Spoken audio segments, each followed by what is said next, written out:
বাস্তবতা হয়ে ওঠে আরো ভয়ঙ্কর। হ্যালো প্রিয় লিসেনার্স, সবাইকে আসসালামু আলাইকুম অ্যান্ড ওয়েলকাম টু ভৌতিক লাইভ স্টেশন, যেখানে বাস্তবতা হয়ে ওঠে আরো ভয়ঙ্কর।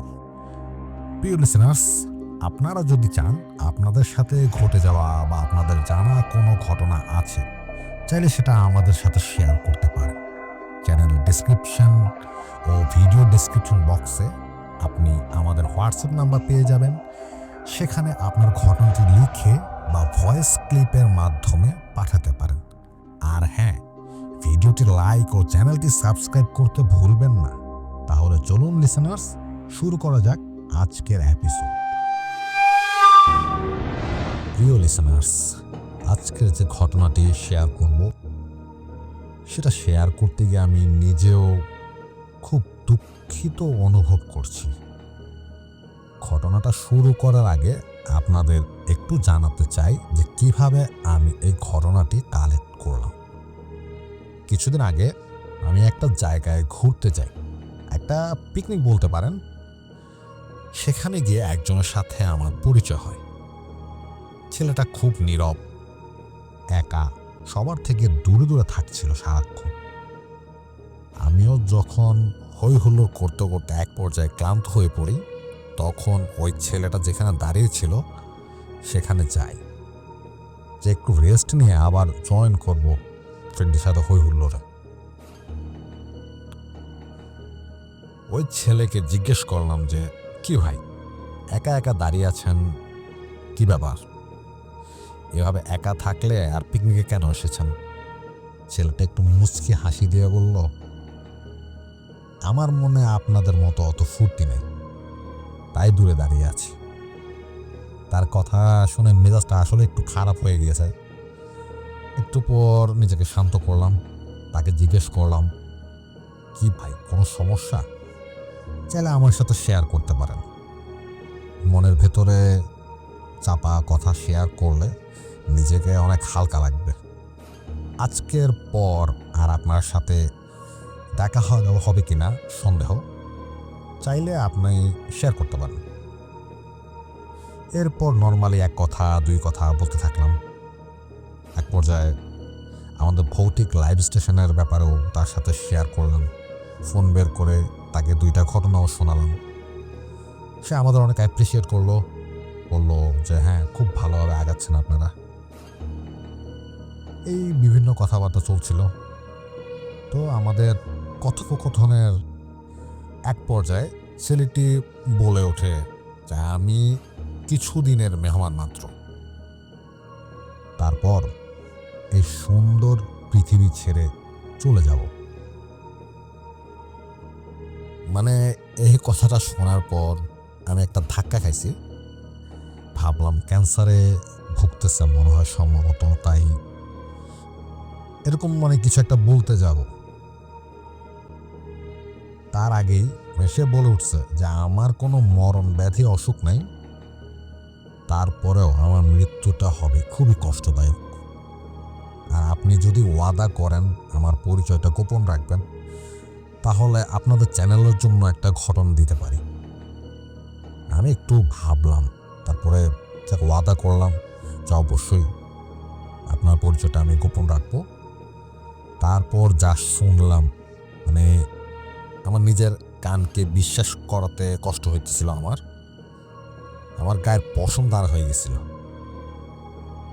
কার ঘটনা কালেক্ট করতেছি আমি?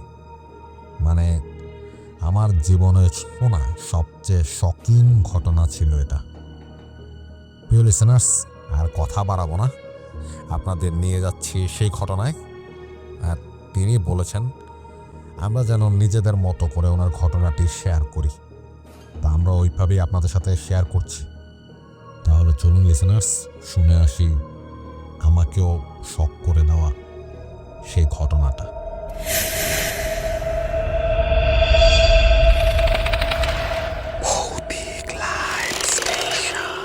যে ঘটনাটি আমি শেয়ার করতে যাচ্ছি তা হয়তো অনেকের কাছে অবিশ্বাস্য মনে হতে পারে, কিন্তু ভৌতিক লাইভ স্টেশনের ট্যাগলাইনের মতোই আমার কাছে বাস্তবতা আসলেই আরও বেশি ভয়ঙ্কর। ভিন্ন ধর্মমত ও ভিন্ন মতাদর্শী ও ভৌতিক লাইভ স্টেশনের যত অডিয়েন্স আছেন তাদের সবাইকে আদাব।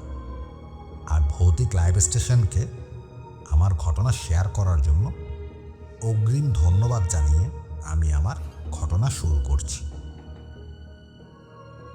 আমি কে আমার পরিচয় সেটা শেয়ার করতে পারছি না, তাই সবার কাছে আন্তরিকভাবে দুঃখ প্রকাশ করছি।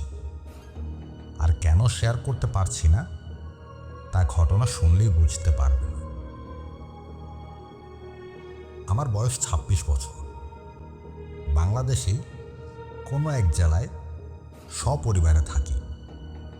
আমার বাবা একজন সরকারি উচ্চ পদস্থ কর্মকর্তা।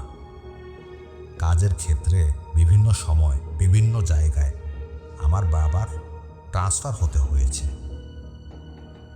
আমি আমার বাবার একমাত্র সন্তান। আমার বাবা আমাদের খুব ভালোবাসতেন, তাই যখনই তার কোনো নতুন জায়গায় ট্রান্সফার হতো সেখানে আমাদের সাথে করেই নিয়ে যেতেন, যার ফলে আমার এক জায়গায় 2 বছর কি 3 বছরের বেশি থাকা হয়নি। তাই আমার তেমন কোনো বন্ধুও নেই। আমি খুব একাকিত্বতায় ভুগতাম। তখন আমি মাত্র এসএসসি পাশ করেছি। তখনই আমার বাবার আরেকটা নতুন জায়গায় ট্রান্সফার হয়।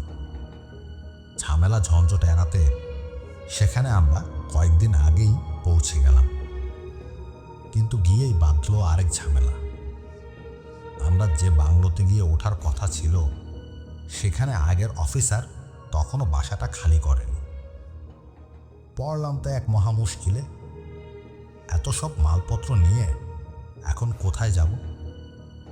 আমার বাবা 7-5 না ভেবে আশেপাশে খোঁজ লাগিয়ে সেদিনের মধ্যে একটা খালি বাসা খুঁজে ফেললেন। জানতে পারলাম ওই বাসায় কিছু বৃদ্ধ লোক থাকতেন। কিছুটা সাধু টাইপের ছিলেন ওনারা। তাদের মধ্যে একজন মারা যাওয়ার পর তারা বাসাটা ছেড়ে দেয়। তারপর আর কেউ ওই বাসাটা ভাড়া নেয়নি। বাসাটা দেখতে গিয়ে দেখলাম অনেক ময়লা। বেশ কিছু মাস ধরে বাসাটা নাকি খালি। সবাই সাফ সাফাইয়ের কাজে লেগে পড়ল, আমিও সাথে যোগ দিলাম। পরিষ্কার করতে করতে আমার নজর গিয়ে পড়ল সেই বাসার ওয়াশরুমের উপরে একটা স্টোর রুমের দিকে। পরিষ্কার করার জন্য আমিও উঠে পড়লাম। কিছু পুরনো ভাঙা জিনিসপত্র আর একদম কর্নারে কিছু বই দড়ি দিয়ে বাঁধা ছিল, সব নামানো হলো। বইগুলো আমি আমার পড়ার বইয়ের সাথে এক করে রাখলাম। ভাবলাম কোনো এক ভাঙাড়িওয়ালার কাছে কেজি দরে বিক্রি করে দেব। এই তো সপ্তাহখানিকের ব্যাপার, তারপর তো ওই বাংলোতে গিয়েই উঠব। এই ভেবে আমরা সে বাসাতেই থাকতে লাগলাম। 2 দিন পর সন্ধ্যাবেলায় আমি খুব একাকী অনুভব করছিলাম। পড়াশোনার চাপ নেই, কাউকে চিনি না, বন্ধু বান্ধবও নেই আমার। একা একা কি করব ভেবে পাচ্ছিলাম না। ঠিক তখনই আমার মাথায় আসলো স্টোর রুম থেকে নামিয়ে আনা বইগুলোর কথা। ভাবলাম একটু পড়ে দেখি, হয়তো আমার সময়টা একটু ভালোভাবে কেটে যাবে। আমি গিয়ে দড়ির গিট খুললাম। বইগুলোতে পুরো ধুলোর আস্তর। আমি ওগুলো ঝেড়ে মুছে নিয়ে একটা বই পড়তে বসলাম। প্রথম কয়েক পাতা খালি, পরে যা দেখলাম তা একটু অবাক করার মতো। ওগুলো আসলে বই ছিল না, কিছুটা ডায়েরি বলা চলে, পুরাটা হাতে লেখা। আমি পড়া শুরু করার আগে সবগুলো পাতা উল্টে পাল্টে দেখলাম। না, পুরোটাই হাতে লেখা। এবার আমি পড়তে শুরু করলাম। মাথায় অনেক কিউরিসিটি, হয়তো কারো জীবনী বা প্রতিদিন ঘটে যাওয়া কোনো স্মৃতি পড়তে যাচ্ছি। প্রথম পৃষ্ঠায় লেখা ছিল ঠিক মাঝ বরাবর, সাধনা করিলে সিদ্ধি লাভ হবেই। এটা পড়ে আমি বেশ অবাক হলাম। এবার আমার কিউরিসিটি একদম তুঙ্গে। পরের পৃষ্ঠায় লেখা ঘুম পাড়ানোর মন্ত্র। আমি তো আরো অবাক। আমার হাতে কি তাহলে কোনো জাদু মন্ত্র বা কালো জাদু চর্চার কিছু এসে পড়লো নাকি? ওখানে বিভিন্ন নিয়ম কানুন লেখা ছিল। আমি ওই নিয়মগুলো ফলো করে ঘুম পাড়ানোর মন্ত্রটা পড়লাম আর নিজের উপর প্রয়োগ করলাম। কিন্তু না, কোনো কাজ হলো না। এরপর আমি পড়তেই থাকলাম। নিজেকে যেন আটকাতে পারছিলাম না। একটা বই শেষ করে আরেকটা পড়া শুরু করলাম। ওইখানে টোটাল 5টা বই ছিল। যতই পড়ছিলাম ততই অবাক হতে থাকলাম। কত ধরনের মন্ত্র আর কত ধরনের নিয়ম, এভাবে পড়তে পড়তে সারা রাত পার করে দিলাম। কত কিছু যে ছিল তা বলে শেষ করার মতো না। বশীকরণ, পিশাচ সাধনা, কাউকে প্যারালাইজড করে দেওয়া, ঝগড়া বাঁধানো, এমনকি মারণতন্ত্র পর্যন্ত শেখা বা কারো উপর তা প্রয়োগ করার নিয়ম পর্যন্ত পুঙ্খানুপুঙ্খভাবে সেখানে লেখা ছিল। সর্বশেষ যে বইটা পড়েছিলাম সেটার একদম শেষ পাতায় লেখা ছিল, সাধনা একবারেই হয় না, সাধনা ধৈর্যের বিষয়। সিদ্ধি একদিনে লাভ করা যায় না, কিন্তু একদিন ঠিকই লাভ হবে। আমি কাউকে না জানিয়ে বইগুলো আমার কাছে লুকিয়ে রাখলাম, আর যখন সবাই ঘুমিয়ে পড়তো তখন আমি ওইগুলো চর্চা করতে লাগলাম। এভাবেই চলছিল। আমরাও স্থান পরিবর্তন করে সেই বাংলোতে আসলাম, কিন্তু আমার চর্চা ঠিকই জারি রইল সবার আড়ালে। এভাবে দিন কাটছিল আমার। 1 মাস বা তার একটু বেশি সময় পার হয়েছে। ভাবলাম সে ঘুমের মন্ত্রটা আরেকবার নিজের উপর প্রয়োগ করে দেখি। বেশি না, মাত্র আধা ঘন্টা ঘুমাবো, এতে আর এত বেশি কি ক্ষতি হবে। ঘড়িতে তখন ঠিক বিকাল 5:40। আমি সেই মন্ত্রটা নিজের উপরেই প্রয়োগ করলাম, আর দেখলাম কয়েক সেকেন্ডের মধ্যে আমি যেন ঘুমের তলদেশে হারিয়ে যাচ্ছি। পৃথিবীর যত ঘুম আছে সব যেন আমার চোখে নেমে এলো। তারপর আর কিছুই মনে নেই। যখনই ঘুম ভাঙল, সাথে সাথে আমি উঠে ঘড়ি দেখতে লাগলাম। ঘড়িতে তখন ঠিক 6:10। আমি খুবই উত্তেজিত হয়ে পড়লাম খুশিতে। আমার চর্চা তাহলে ঠিকঠাক মতো এগোচ্ছে। এভাবে আস্তে আস্তে আমি অন্যান্য ছোটখাটো মন্ত্রগুলোতে পারদর্শী হয়ে উঠলাম। এভাবেই দিন যেতে লাগলো। আমি একটা প্রাইভেট কলেজে অ্যাডমিশন নিলাম। প্রাইভেটের ছাত্ররা এমনিতে তেমন একটা মিশুক হয় না, তার উপর আমিও খুব একগুঁয়ে টাইপের। কেউ কেউ আমার সাথে খুবই বাজে আচরণ করত। আমি তাদের কিছু বলতাম না, শুধু একটু আড়াল হয়ে তাদের দিকে তাকিয়ে ঝগড়া লাগানোর মন্ত্রটা প্রয়োগ করে দিতাম। আর দেখতে পেতাম কোনো কারণ ছাড়াই তাদের মধ্যে তুমুল ঝগড়া আর মারামারি লেগে যেত, যেটা সামাল দিতে স্বয়ং প্রিন্সিপালকে আসতে হতো। পরের দিন তাদের গার্ডিয়ানদের ডাকা হতো, সবার সামনে তাদের অপমান করা হতো। আমিও দেখে খুব মজা পেতাম। একবার আমার পড়া ঠিক মতো না হওয়ার কারণে এক টিচার আমাকে অনেক বকাঝকা করে। আমি রাগে ফুঁসতে লাগলাম আর তার দিকে তাকিয়ে প্যারালাইজ করা মন্ত্রটা প্রয়োগ করে দিলাম 15 মিনিটের জন্য। আশ্চর্য হয়ে দেখতে লাগলাম আমার টিচার নিজের দুটা ঠোঁট আর চোখ ছাড়া কিছুই যেন নাড়াতে পারছিলেন না। অন্যান্য ক্লাস থেকে টিচার আর অন্যান্য কর্মচারীরা এসে স্যারকে ধরাধরি করতে লাগলেন। 15 মিনিট শেষ হওয়ার আগেই কেউ কিছুই করতে পারলেন না। যেই 15 মিনিট শেষ হলো, তারপরে স্যার আবার আগের মতোই স্বাভাবিক। এরপর থেকে কলেজে কেউ কিছু করলেই হয় তার সাথে কারো ঝগড়া বাঁধিয়ে দিতাম, আর না হয় প্যারালাইজড করে দিতাম।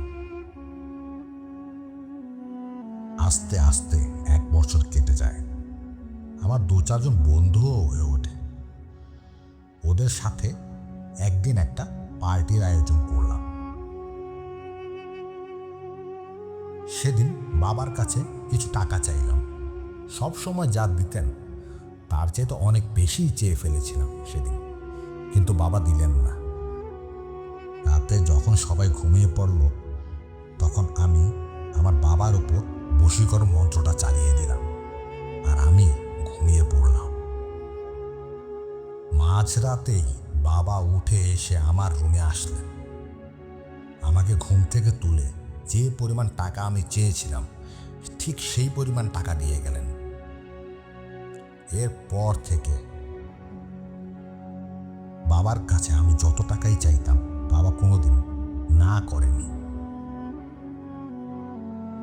হঠাৎ একদিন জানতে পারলাম আমরা যেখানে থাকতাম তার চেয়ে বেশ কিছু দূরে একটা শ্মশান আছে, আর সেখানে কিছু তান্ত্রিকও আছে যারা বিভিন্ন সময় কালো জাদু চর্চা করে থাকেন। শুরু হলো আমার সেই শ্মশানে নিয়মিত যাওয়া আসা। তবে সেটা করতাম সবার চক্ষু আড়ালে। অনেক সময় বাসায় অনেক দেরি করে ফিরতাম।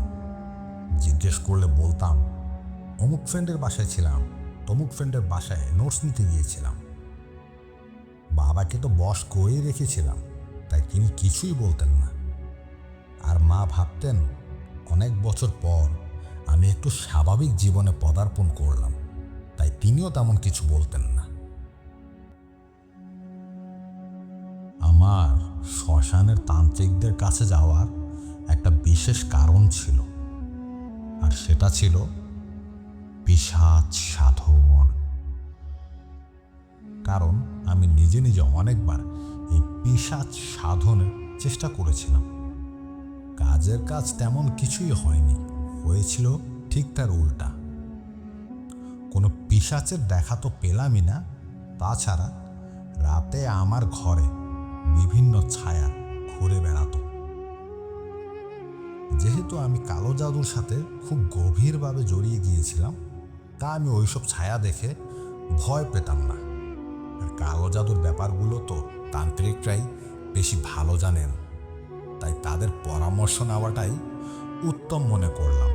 আর তাই আমি শ্মশানে যাতায়াত করতে লাগলাম। প্রথম কয়েকদিন আমি শুধু আশেপাশে ঘুরঘুর করতাম। তারা কি করে না করে সেটা দূর থেকেই দেখতাম। একদিন এক তান্ত্রিক আমাকে তার কাছে ডাকলেন আর বললেন, কিরে বেটা, তোর তো দেখে অনেক সাহস, এখানে ধারে কাছে কেউ ঘেঁষে না, আর তুই তো প্রায় আমাদের দূরে দাঁড়িয়ে দেখিস। বেটা, তোর মতলবটা কি সেটা একটু খুলে বলতো। আমি 1 সেকেন্ডও দেরি না করে ওনাকে বলে বসলাম, বাবা, পিশাচ সাধন শিখতে চাই। তান্ত্রিক যেন কয়েক সেকেন্ডের জন্য অবাক হয়ে চোখ বড় বড় করে আমার দিকে তাকিয়ে রইলেন।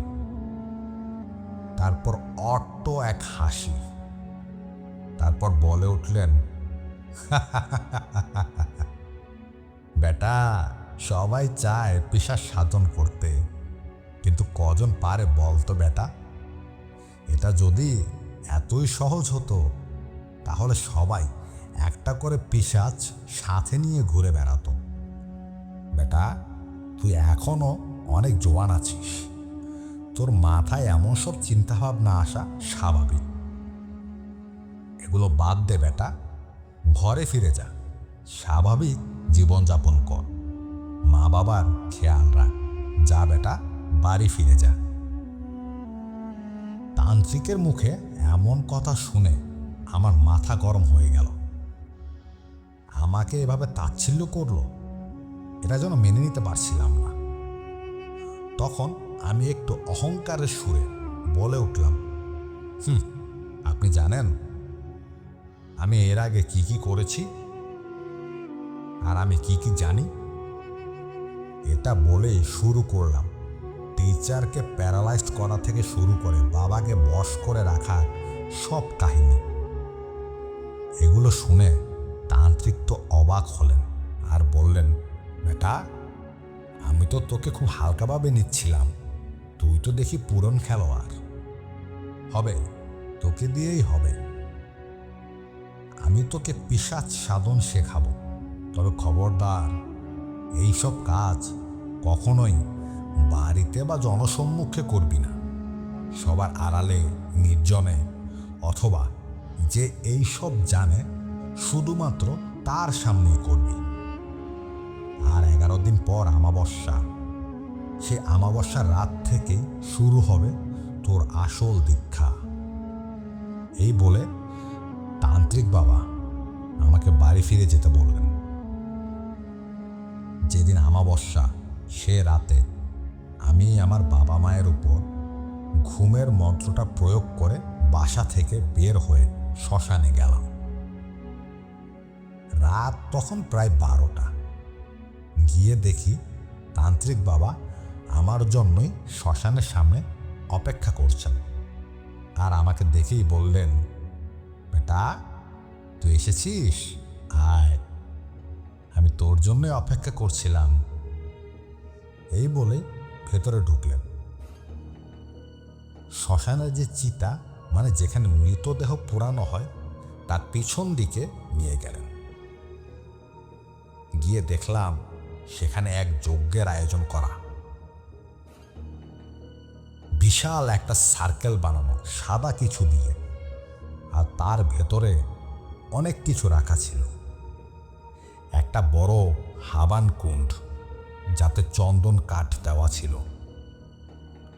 কিন্তু তখনও তান্ত্রিক বাবা তাতে আগুন দেননি। কিছু বাটি রাখা, একটাতে সিঁদুর, একটাতে রক্ত, একটাতে কর্পূর, আরো অনেক কিছু। 2টা মাথার খুলি, কিছু ছোট ছোট পুরনো হাড্ডি, যাতে খোদাই করা কি সব লেখা, একটা কালো রঙের পাঠা, আরো অনেক কিছু, যার সাথে আগে পরিচিত ছিলাম না। তান্ত্রিক বাবা আমাকে স্নান করে আসতে বললেন। আমি শ্মশানের পাশের নদী থেকে স্নান করে আসলাম। তারপর তিনি আমাকে একটা কালো ধুতি দিলেন আর ওটা পরে আসতে বললেন। আমি সেটা পরে আসার পর তিনি আমার কপালে কী সব সাদা পাউডারের মতো কিছু লাগিয়ে দিলেন, আর রক্তের বাটিতে নিজের পুরো বুড়ো আঙ্গুলটা চুবিয়ে সেটা আমার কপালে ঠেকিয়ে বড় একটা টিকা লাগিয়ে দিলেন। তারপর তিনি বললেন, বেটা, এই নে হাবান কুণ্ডের মধ্যে আগুন জ্বালা, আর আমি যে মন্ত্রগুলো বলবো সেগুলো আমার সাথে আওড়াতে থাক। এই বলে তিনি জোরে জোরে মন্ত্র আওড়াতে লাগলেন। আমি খুব অবাক হলাম। আমার বাসায় যে বইগুলো ছিল সেখানে যে মন্ত্রটা লেখা ছিল, ঠিক সেই মন্ত্রটাই তান্ত্রিক বাবা বলতে লাগলেন। আমি আগে থেকেই ওটা মুখস্থ করে রেখেছিলাম, তাই ওনার সাথে মন্ত্র আওড়াতে আমার কোনো সমস্যাই হলো না। যেই আমি হাবান কুণ্ডের মধ্যে আগুন জ্বালালাম, হঠাৎ চারদিকের পরিবেশ সব কেমন যেন অচেনা হয়ে গেল।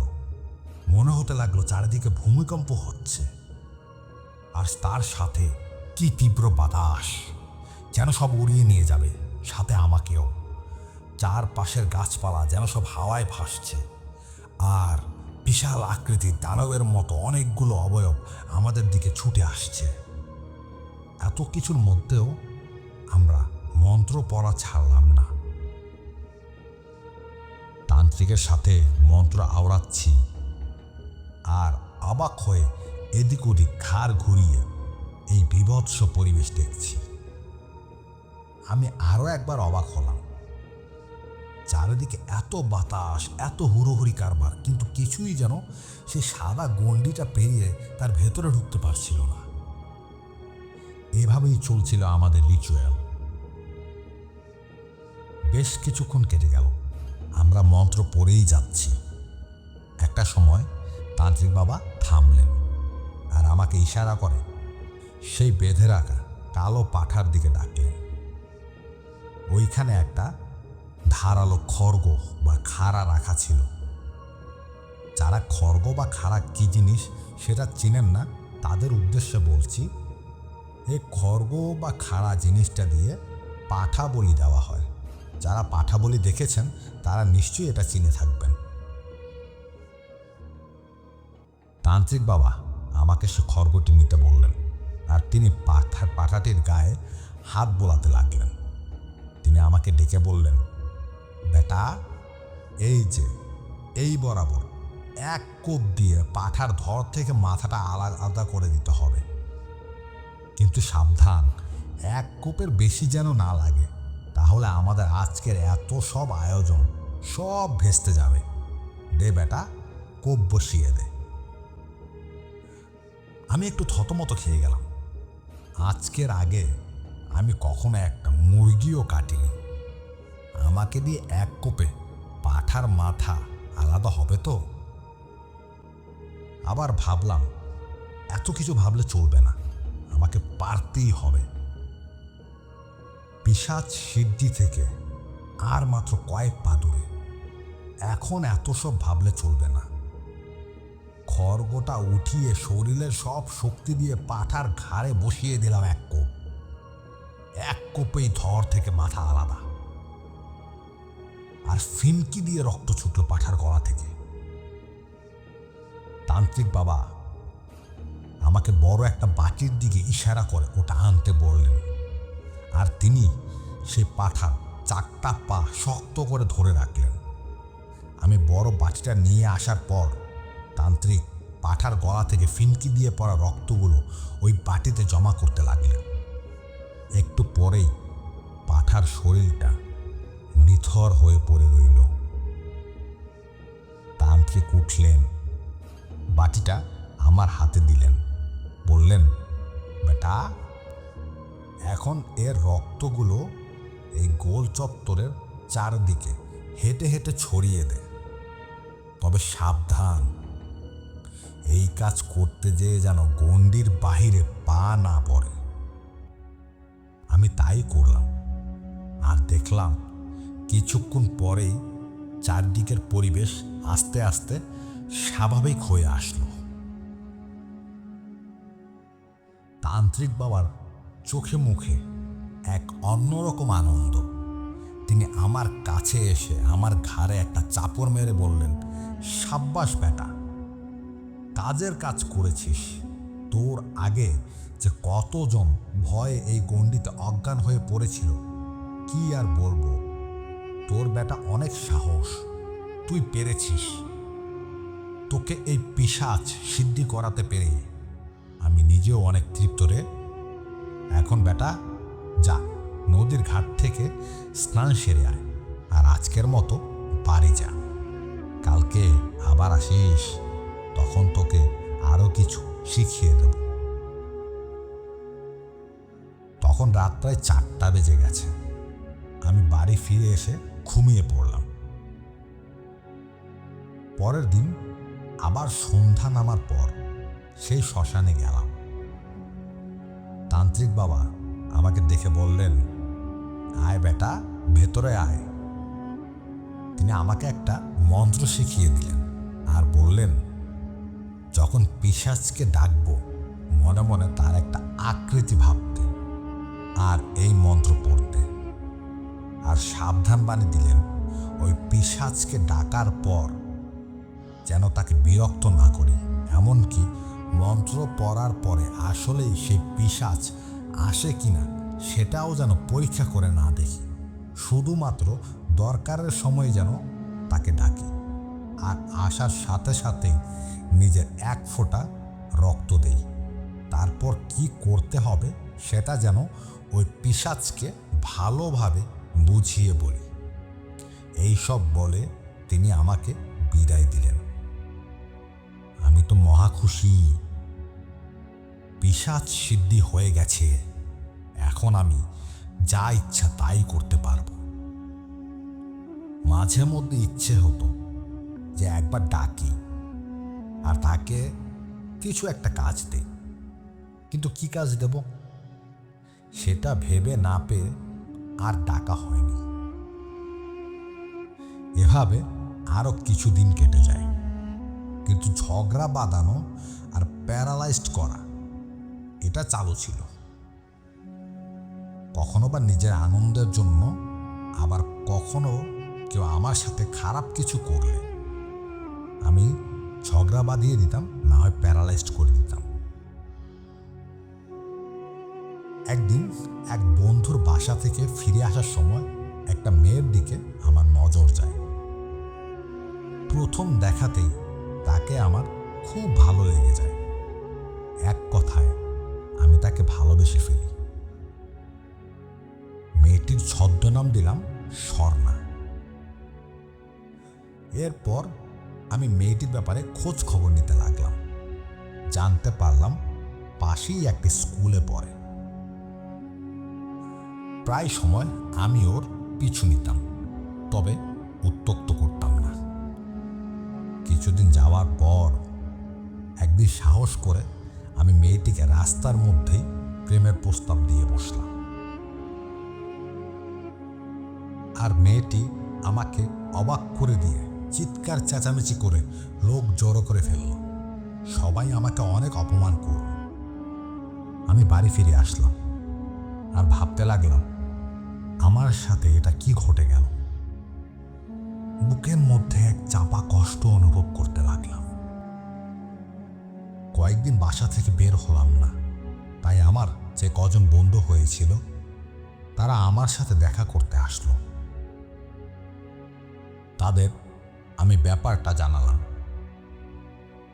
হঠাৎ একজন বলে উঠল, এইরকম মেয়েদের ন্যাকামে একটু বেশি, এদেরকে ভূত পিশাচের হাতে তুলে দেওয়া উচিত, তখন এরা টের পাবে আসল মজা।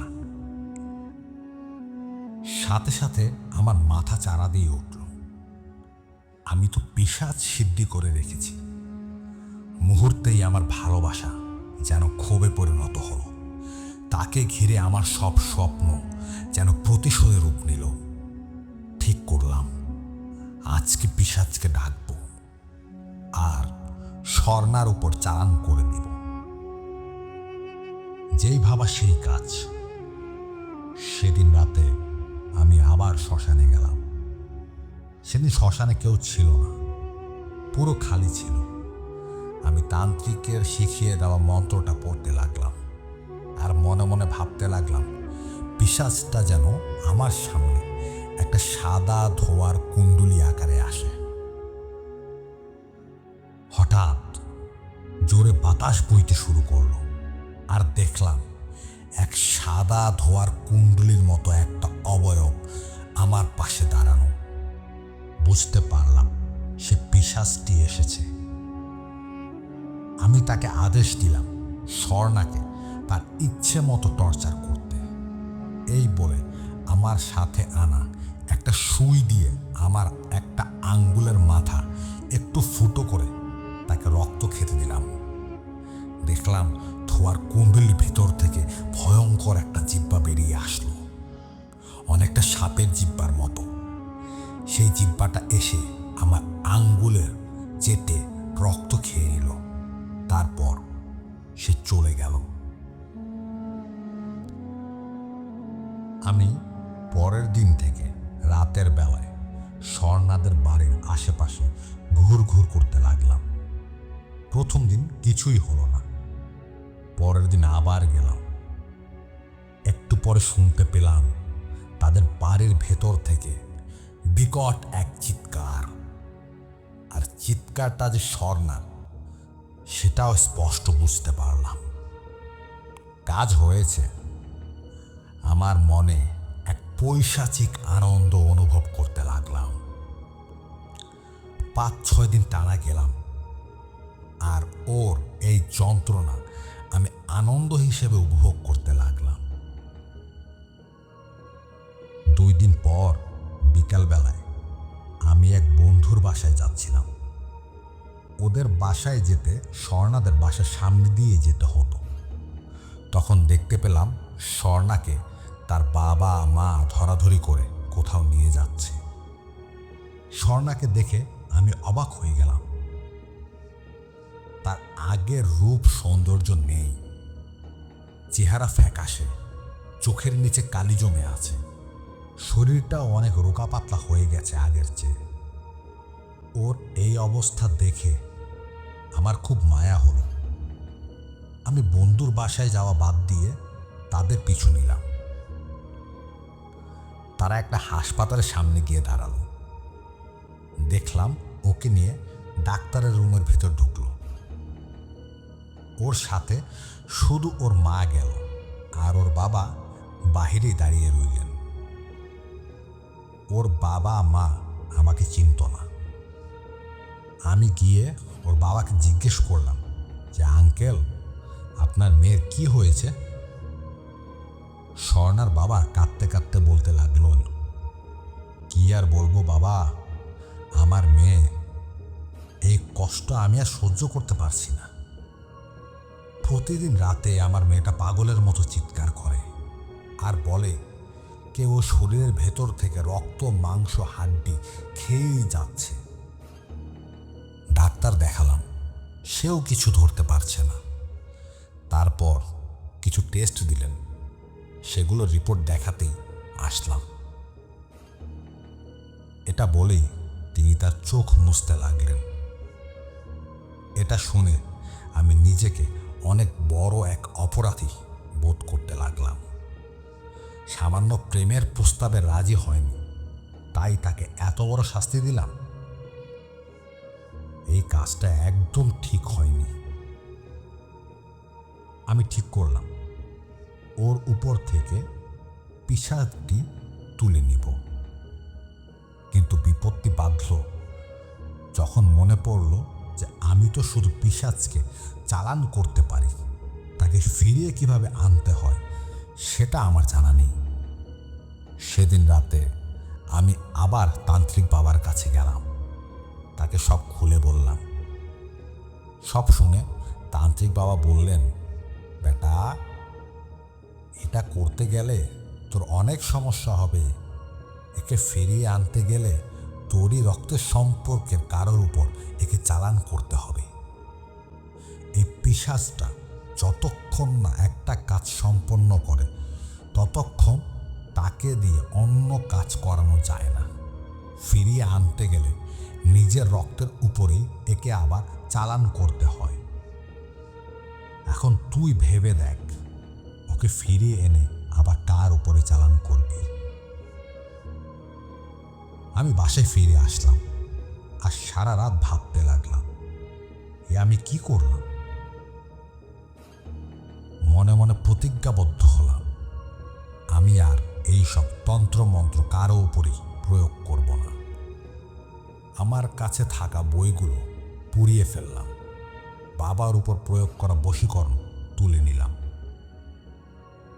আর পরের দিন তান্ত্রিকের কাছে গিয়ে বললাম, স্বর্ণার উপর থেকে পিশাচটা তুলে এনে আমি ওটা নিজের উপর চালান করব। তান্ত্রিক খুব অবাক হলেন, বললেন, বেটা, আরেকবার ভেবে দেখ, তুই কি আসলেই এটা চাস? আমি এক কথায় উত্তর দিলাম, হ্যাঁ, আমার পাপের প্রায়শ্চিত্ত আমাকেই করতে হবে। তান্ত্রিক বলল, ঠিক আছে, যেমনটা তুই চাস। এরপর তিনি কিছু মন্ত্র শিখিয়ে দিলেন। পরে আমি সেই পিশাচকে স্বর্ণার উপর থেকে তুলে এনে আমার নিজের উপরে চালান করে দিলাম। এই ব্যাপারটা আমি তান্ত্রিককে জানালাম। তিনি বললেন, আমি এই তন্ত্র সাধনা করার ফলে আমার ভিতরে আধ্যাত্মিক শক্তি অনেক বেড়ে গেছে, তাই এখন আপাতত আমার কোনো ক্ষতি হবে না। কিন্তু আস্তে আস্তে যখন আমার এই শক্তি কমতে কমতে শেষ হয়ে যাবে, তখন এই পিশাচ তার অসম্পূর্ণ কাজটা আবার শুরু করবে। আমার এইচএসসিও শেষ হয়ে যায়। আমার বাবার নতুন আরেকটা জায়গায় ট্রান্সফার হয়। আমরা ওই জায়গাটা ছেড়ে চলে এসেছি। আজ প্রায় 6 বছর হয়ে গেল। আমার সাথে এখনো তেমন কিছুই ঘটেনি। খুব যন্ত্রণাদায়ক একটা মৃত্যুর অপেক্ষায় এখনো বেঁচে আছি। এখন হয়তো বুঝতে পারছেন কেন পুরো ঘটনায় আমি একটি বারের জন্য নিজের বা আশেপাশে কারোর পরিচয় দেইনি। আপনাদের সবার কাছে আমার অনুরোধ রইল, এই কালো জাদু তন্ত্রমন্ত্র থেকে দূরে থাকবেন। এর দ্বারা শুধু ক্ষতি সম্ভব, এটা কখনোই কারো উপকারে আসে না। আর সবাই সৃষ্টিকর্তার কাছে আমার জন্য প্রার্থনা করবেন, মৃত্যুর আগে যেন আমার বাবা মায়ের জন্য ভালো কিছু করে যেতে পারি। এখানে আমি আমার এই মর্মান্তিক অভিজ্ঞতার কথা শেষ করছি। সবাইকে আরও একবার আদাব। প্রিয় লিসেনার্স, আজকে আর জিজ্ঞেস করব না যে কেমন লেগেছে ঘটনাটি, শুধু বলবো মানুষের জীবন উপর থেকে দেখতে যতটা স্বাভাবিক মনে হয়, অনেক ক্ষেত্রে ততটা স্বাভাবিক থাকে না। এখন নিশ্চয়ই বুঝতে পারছেন আপনারা কেন এত কিছু গোপন রাখা হয়েছে ওনার ব্যাপারে, ওনার পরিচয়টা কেন আমরা রিভিল করি নাই। আপনাদের কাছে অনুরোধ, আপনারা এই কালো জাদুর আশেপাশেও যাবেন না, এই কালো জাদুর কাছেও ঘেঁষবেন না। কারণ এই কালো জাদু চর্চা মানে এক কথায় শয়তানের উপাসনা করা। আর যারা শয়তানের উপাসনা করে তাদের দুনিয়া আর পরকাল বলতে কিছু থাকে না। প্রিয় লিসেনার্স, সবাই ভালো থাকবেন, সুস্থ থাকবেন, এই দোয়া করি মহান আল্লাহর কাছে। আবার চেষ্টা করব কোনো এক নতুন ঘটনা আপনাদের উপহার দেওয়ার জন্য। ততদিনের জন্য আল্লাহ হাফেজ।